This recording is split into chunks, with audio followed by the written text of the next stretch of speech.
Assalamualaikum warahmatullahi wabarakatuh. Umat Muslim mengenal Yesus Kristus sebagai Nabi Isa alaihi salam. Namun sejatinya, Yesus memiliki beberapa nama yang berbeda-beda sesuai tempat di mana ia disebut. Dalam bahasa Ibrani, Yesus dikenal sebagai Yeshua. Bahasa Latin menyebutnya sebagai Mesia. Sementara itu, kitab suci umat Islam yakni Al-Quran menyebutnya sebagai Isa Al-Masih atau Isa Putra Maryam. Agama Islam mempercayai bahwa tiada Tuhan selain Allah Subhanahu wa Ta'ala, dan Yesus Kristus atau Nabi Isa alaihi salam merupakan seorang nabi utusan Tuhan, sama seperti nabi-nabi yang lainnya. Meskipun begitu, pemeluk agama Kristen atau Nasrani mengakui bahwa Yesus Kristus sebagai Tuhan dan Juru Selamat bagi umat manusia. Kepercayaan umat Kristiani yang menganggap Nabi Isa alaihi salam sebagai Tuhan pada dasarnya berakar pada konsep teologi ketuhanan Trinitas. Konsep tersebut mengakui hanya ada satu Allah, namun hadir dalam tiga pribadi, yakni Allah Tuhan Bapa, Yesus sebagai anak Tuhan, dan Roh Kudus yang dalam Islam merupakan jelmaan malaikat Jibril saat menyampaikan wahyu kepada Nabi Isa alaihi salam. Menurut umat Kristiani, ketiganya pun memiliki posisi yang sama dengan Allah, sehingga dianggap sebagai Tuhan.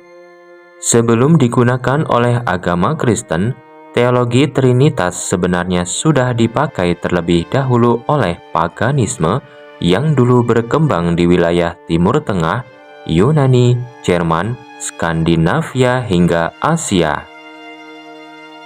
Kepercayaan yang tersebar di beberapa wilayah tersebut memberikan pengaruh pada umat Kristiani. Namun yang perlu dicatat adalah tidak semua umat Kristen menggunakan teologi Trinitas. Sebagian lainnya memegang teguh Unitarianisme, yakni menganggap Tuhan itu hanya satu, yakni Allah. Kedatangan bulan Desember, umat Kristen di seluruh dunia gegap gempita mengadakan perayaan Hari Raya Natal pada tanggal 25 Desember. Ia ditetapkan sebagai hari raya karena dipercaya bertepatan dengan kelahiran Yesus. Christmas diartikan sebagai hari kelahiran Yesus yang dirayakan oleh hampir semua orang Kristen di seluruh dunia yang berasal dari ajaran Gereja Katolik Roma. Padahal ajaran tersebut tidak terdapat dalam Alkitab dan Yesus pun tidak pernah memerintahkan kepada murid-muridnya untuk menyelenggarakan perayaan yang masuk ke dalam ajaran Gereja Katolik Roma pada abad keempat ini. Perayaan Natal berasal dari ucapan adat masyarakat penyembah berhala.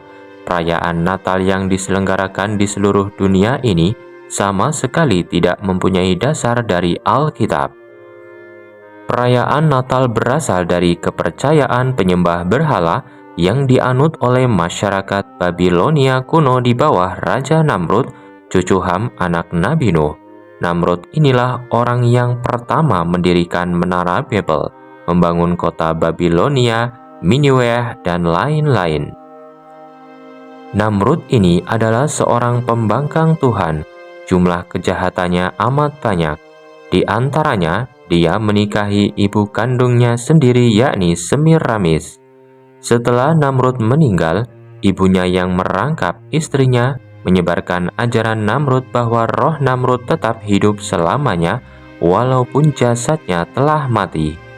Adanya pohon evergreen yang tumbuh di atas sebatang pohon kayu yang telah mati ditafsirkan oleh Semiramis sebagai bukti kehidupan baru bagi Namrud. Untuk mengenang hari kelahiran Namrud setiap tanggal 25 Desember, Semiramis menggantungkan bingkisan pada ranting-ranting pohon itu sebagai peringatan hari kelahiran Namrud. Inilah asal-usul pohon Natal. Melalui pemujaan kepada Namrud, akhirnya Namrud dianggap sebagai anak suci dari surga. Dari perjalanan sejarah dan pergantian generasi ke generasi, dari masa ke masa dan dari satu bangsa ke bangsa lainnya, akhirnya penyembahan terhadap berhala Babilonia ini berubah menjadi Mesias palsu, yaitu berupa Dewa Baal, anak dari Dewa Matahari. Pada abad keempat dan lima Masehi, ketika dunia pagan Romawi menerima agama baru yang disebut Kristen, mereka telah mempunyai kepercayaan dan kebiasaan pemujaan terhadap Dewi Madonna jauh sebelum Kristen lahir. Natal adalah acara ritual yang berasal dari Babilonia kuno yang saat itu puluhan abad yang lalu belum mengenal agama yang benar dan akhirnya terwariskan sampai sekarang ini. Di Mesir jauh sebelum Yesus dilahirkan, setiap tahun mereka merayakan kelahiran anak dewa Isis atau dewa langit yang mereka percaya lahir pada tanggal 25 Desember. Sedangkan murid Yesus dan orang-orang Kristen yang hidup pada abad pertama tidak pernah sekalipun mereka merayakan Natal sebagai hari kelahiran Yesus pada tanggal 25 Desember. Dalam Alkitab atau Bible, tidak ditemukan walau satu ayat pun Tuhan maupun Yesus yang memerintahkan untuk merayakan Natal sebuah perayaan. Setiap tanggal 25 Desember adalah perayaan agama pagamis atau penyembahan berhala yang dilestarikan oleh umat Kristen itu sendiri. Upacara Natal berasal dari ajaran Semiramis, istri dari Namrud, yang kemudian dilestarikan oleh para penyembah berhala secara turun-menurun sehingga sekarang ini dengan wajah baru yang disebut Kristen. Lalu, siapakah Yesus dalam ajaran Kristen?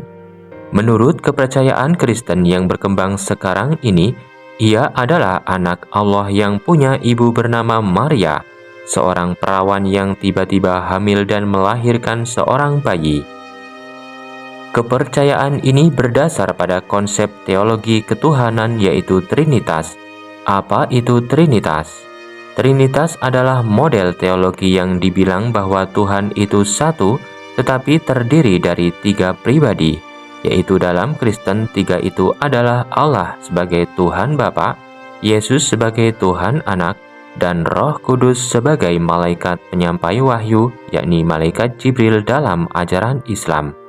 Yesus diposisikan sewujud dengan Allah, begitu juga Roh Kudus. Maka ketiganya dianggap sebagai Tuhan karena sudah jadi satu kesatuan dengan Tuhan yang semula, yaitu Allah. Kepercayaan orang-orang Babilonia yang menyembah kepada ibu dan anak, yakni Semiramis dan Namrud, yang lahir kembali menyebar luas dari Babilonia ke berbagai bangsa di dunia dengan cara dan bentuk berbeda-beda, sesuai dengan bahasa di negara-negara tersebut. Di negara Mesir, dewa-dewi tersebut bernama Isis, dan di Asia bernama Sibela dan Deolus, di Roma bernama Fortuna dan Jupiter, juga di negara-negara lain seperti di Cina, Jepang, Tibet, bisa ditemukan adat pemujaan terhadap Dewi Madonna jauh sebelum Yesus dilahirkan.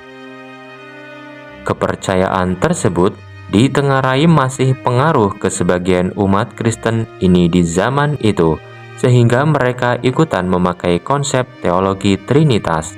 Tetapi tidak semua penganut Kristen seperti itu.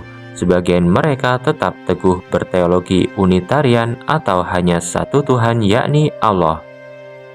Dua kelompok ini sama besar. Kelompok Unitarian dipimpin oleh Arius, yakni pada tahun 256 sampai 336 Masehi. Sedangkan kelompok Trinitarian berteologi Trinitas dipimpin oleh Athanasius, yakni pada tahun 293 sampai 373 Masehi. Keduanya saling bermusuhan sehingga negara Romawi menjadi kacau. Menyaksikan realitas tersebut, Kaisar Konstantin, yakni pada tahun 280 sampai 337 Masehi, yang seorang penganut paganisme dan sedang berkuasa pada masa itu, mengadakan konsili atau musyawarah akbar di Nikea pada tahun 325 Masehi. Konsili ini dikenal dengan nama Konsili Nikea. Kedua pimpinan kelompok menafsirkan Yesus berhubungan amat erat dengan Allah. Tetapi Athanasius menafsirkan lain, Yesus sewujud dengan Allah, maka ia pun disebut sebagai Tuhan. Pasca konsili, pengikut Arius tidak puas dengan hasil konsili Nikea. Mereka terus mengadakan perlawanan hingga pada masa Kaisar Theodorus Agung dibuatlah olehnya konsili Oikumenis II di Konstantinopel. Namun karena Kaisar Theodorus Agung adalah anti-Arius, maka konsili itu tegas menentukan bahwa Yesus sewujud dengan Bapa yakni Allah dan Roh Kudus pun sewujud dengan Allah. Tuhan dianggap punya 3 wujud, namun ketiganya menjadi satu wujud. Sejak saat itulah Kristen dengan teologi Trinitas dinyatakan resmi sebagai agama yang sah di Romawi. Siapa yang menentangnya akan ditumpas oleh raja. Dan benar saja sebuah institusi baru dibentuk khusus untuk pekerjaan ini, namanya Institusi Akuisisi. Akhirnya pengikut Arius dibantai atau diusir dari Romawi, buku-buku mereka dibakar, di antaranya mereka melarikan diri ke negara-negara lain. Saat itu ajaran Arius masih ada, tetapi jumlahnya sangat kecil, hanya beberapa sekte-sekte kecil yang tersembunyi, sangat jauh dibandingkan dengan Kristen Trinitarian. Itulah sejarah kenapa Kristen yang berkembang di seluruh dunia saat ini bertuhankan Yesus berkonsep Trinitas. Ternyata itu terjadi karena pengaruh agama pagan dan peran penguasa Romawi yang beragama pagan pada saat itu. Tragis memang, maka bersyukurlah kita umat muslim yang istiqomah memegang konsep tauhid atau menyembah satu Tuhan yakni Allah, yang kemurnian kitab suci Al-Quran dijamin oleh Allah SWT dan dijanjikan kemenangan di dunia dan di tempat kembali berupa surga. Wallahu a'lam.